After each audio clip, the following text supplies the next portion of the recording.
Alright, I just showed you something, and that was how many computers are actually connected to mine. So, I just wanted to show you that. It was really interesting.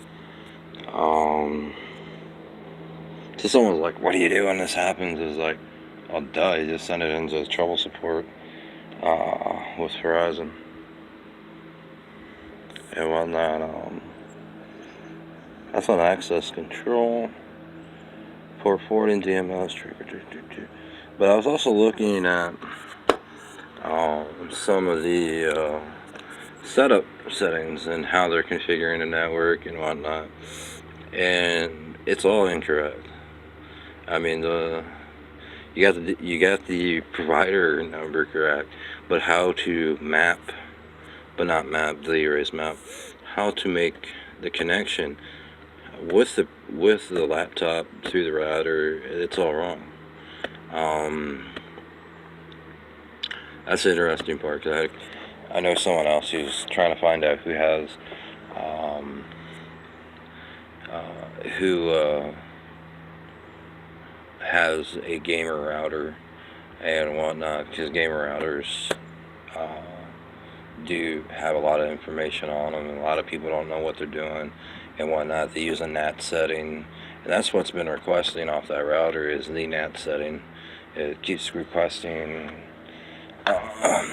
NAT settings for the NAT on, I'm gonna say the console and whatnot. So, but 568 connections is a bit retarded if you ask me, on a single computer, because that's what is showing that's actually attached to this connection. Now, I had a guy here before who told me I was full of myself and I didn't know what I was doing. I didn't have a degree, this, and that, and pretty much in a nice way of saying that's incorrect. I was like, yeah, I know how to make that router connected to that provider work. You don't.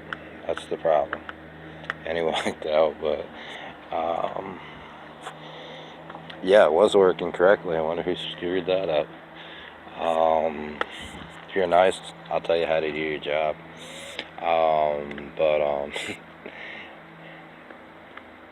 huh. Yeah, I mean, it's just interesting.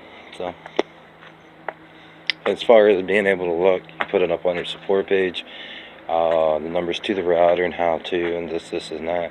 So, as far as the one girl, I'm thinking of Jennifer Lawrence. It's on certain routers, it's allowed for the resident to go into and see if they are being hacked, as far as part of the program of that got started after you left. Thank God. But anyway, that got started as, if you see more than the device in the home, what it says, not home, you should never call it home, in device pay connections, even though it says home. If you see more than your devices that you have, and you're supposed to gather up your devices, see what devices you have, and see how many are there on the mapping overview, and whatnot. And if you see more than that, then they call the provider and say, hey, someone hacked me, blah, blah, blah. They're not allowed anymore to use an administrative router in a residential home.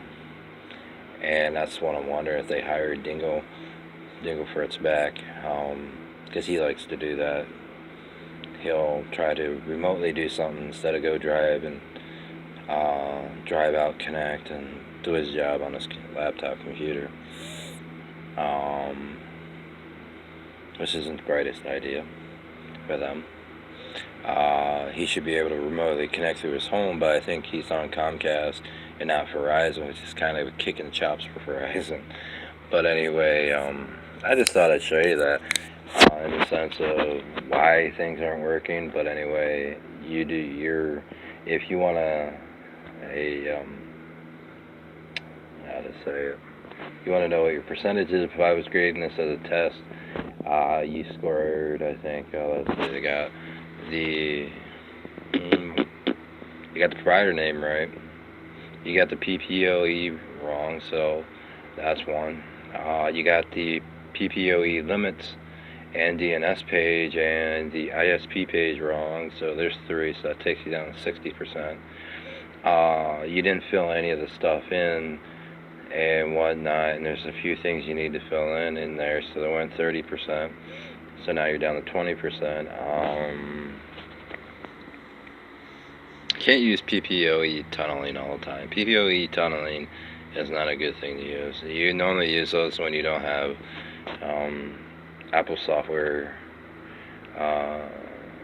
You don't have a server for Apple, and they tend to do that because they need a little bit more speed, and it's normally on a separate server by itself. So you end up buying this $1 million server just to put Apple and Linux and all their software to run it correctly on the server. But well, pretty much that's why the connection here is slow, which is kind of retarded because it just happened in the last few days. I've been on the internet and I haven't seen any flags in any other communities, not just Google Plus. Some of the other communities that say they're not out there to harm people, or they're in the hacking communities that's online. No warnings, no nothing. So maybe if they set it up correctly, they wouldn't be getting hacked. If it's not set up correctly, it's not a hack. It's not a crack. It's stupidity and laziness.